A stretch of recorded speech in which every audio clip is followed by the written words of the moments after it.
Oh my God, you guys. I need a haircut, man. But I somehow managed to get an RTX 3080 in my hands. If you guys have not been following me on Instagram at Kobe's Tech, make sure you guys do so, because I was actually updating my story with the adventure I was trying to seek out this card. But basically, in a nutshell, I was one of the first people in line at my local micro center after multiple attempts that week to try to get a card. 10 minutes right before they opened, they received a shipment of 10 gigabyte RTX 3080 overclock cards. And then I managed to find somebody who was willing to trade me that gigabyte model for their Founders Edition. I'm very pumped and I'm very excited to show you guys what this card can do.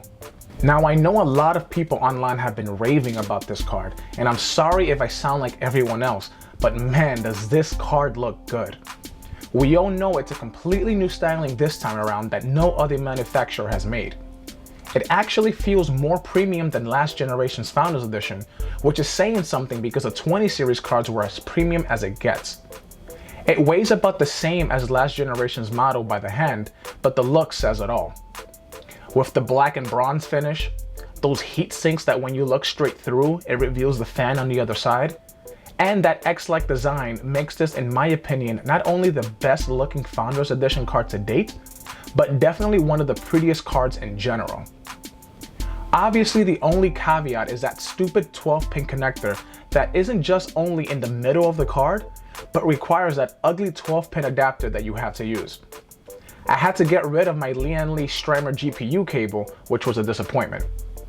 Once the card is in my system, it doesn't look too bad, especially with the lights off. You can't see the PCIe connectors, but I'm patiently waiting for the aftermarket solutions for this card. Also, I'm glad the LEDs are white instead of green, but I still wish we had the option for RGB on the Founders Edition cards. Now, if you are buying this card for 1080p, you might want to reconsider.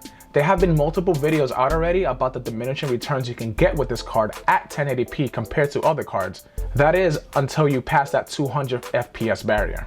This card is not only suited best for 1440p and 4K, but I believe the sweet spot is 1440p Ultrawide.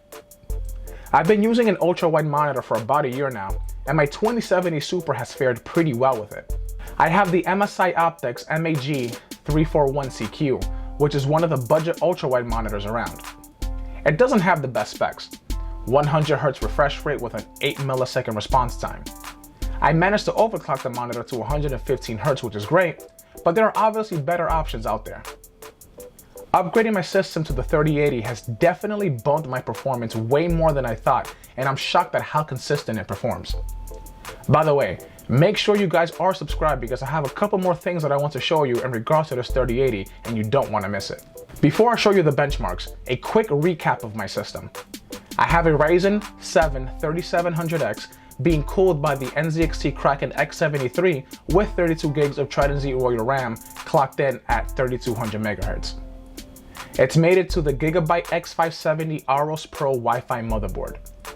I also have a 1TB Samsung Evo NVMe SSD and a 2TB Barracuda hard disk drive that I have my game stored in. All of this is inside the Lian Li PC011 Dynamic Razor Edition with 6 Lian Li Uni fans as intake and 3 NZXT fans at exhausts. All fans are running at 1100 RPM static. Now, let's get into the benchmarks. The first game is Overwatch, the game I play the most. At its highest preset, I netted 258 frames per second, which is pretty great. Not sure if a lot of ultrawide monitors have a high refresh rate over 140 Hz, but at least you know you can play this cranked all the way up and still have high frame rates. The next game is Forza Horizon 4, which is the only racing game I play so far, until the next Forza releases at least.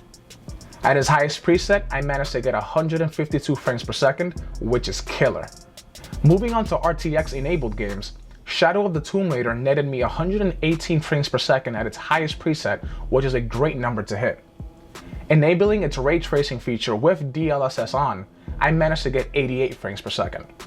I would have liked for it to pass the 100 frames per second mark, but for an adventure game like this is still an incredible experience.